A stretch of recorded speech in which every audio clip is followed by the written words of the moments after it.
Hi, I'm Jerry. Welcome to Kinnick's Corner.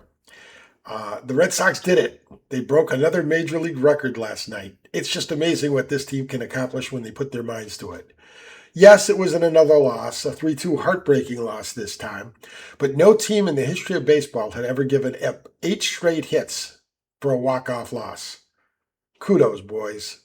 It started in the eighth inning when they brought in Garrett Whitlock, and he gave up 4 straight hits. But incredibly, Colorado, because they're so inept as well, didn't score. Runners on first and second, base hit to center field. Rafaela threw the runner out at the plate. That left runners on first and second with 2 outs. Next guy up hit a line drive base hit to right field. Abreu fielded it and threw it into home. And Gasper took it. And while the runner on second went back to third, the runner on first was already at third. So he tried to get back to second. Gasper threw to second. They tagged him out of the inning. I actually thought, well, that was their chance. Chapman will come in, mop up, and that'll be that. But I was wrong. 4 straight hits later, Colorado had a 3-2 win. Pathetic. Really pathetic. I don't know how much more Red Sox fans are supposed to put up with. Jake Bennett started for the Sox. He went 6 innings, allowed 4 hits, no runs. He was terrific. Once again, they got a great starting pitching job. The Red Sox are loaded with pitching, have been for a while, and but it doesn't do any good because they can't hit. The pitcher for Colorado yesterday had an over 5 ERA, and the Red Sox were lucky to group 2 runs out of him. Awful, awful. One of the few highlights for the Red Sox is Durbin had 2 more hits, bringing his batting average up to 221. It can be argued right now he's playing the best of anybody on the team. His fielding is flawless at third base, and he made a terrific play in the game to help them, but it wasn't enough. They're a sad organization and a sad team. I don't know what they're going to do. I was asked this the other day. Somebody said, what do you think they can do? And I think the only thing that they're going to be able to do is make some trades at the deadline to try to get some guys, some good young prospects that can play. But we already have those with Meyer and Anthony and Rafaela and Abreu. Those guys are all young. We can go a little younger, I suppose. But is that really the answer? I'll tell you this, free agency won't be an answer once the season ends because there's no offensive players next year. Chaz Chisholm is just about the best offensive player that's available in the free agent market. Can you imagine? I can't.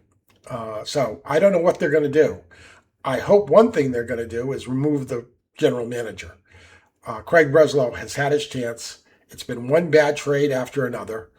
I go over this all the time, but do you want him making the decisions at the trade deadline? I fear he's going to be. It's only a couple of months away. I can't imagine who they could get to replace him at this point that would make sense. But,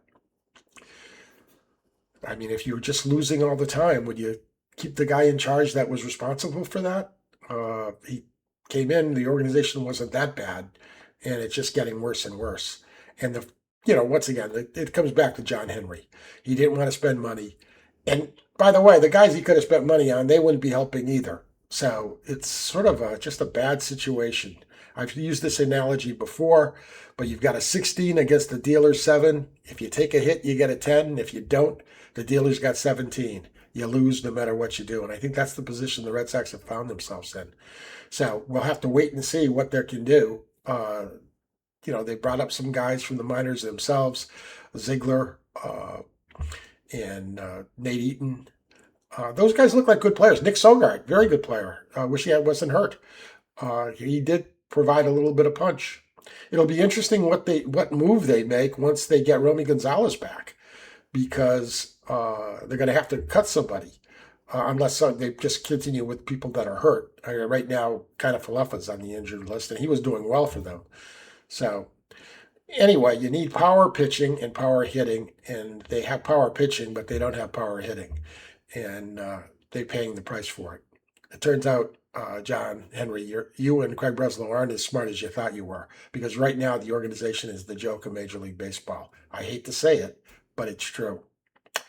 And we'll be back tomorrow to talk about whatever befalls us tonight's game. Once again, I'm Jerry. This is Kinnick's Corner. Give us a like, give us a subscribe, or leave a comment, or do all three. If you leave a comment, if it's any good, we'll say it on the air. So that's the story for today, and we'll see what we get tonight. By the way, I was surprised the Celtics didn't get Giannis.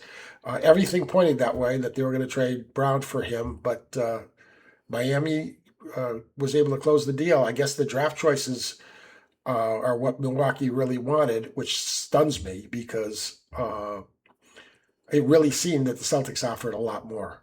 But that's them the breaks, as John Sterling used to say on The Fan. So once again, this is Jerry. I'll see you later, and have a good day. Bye now.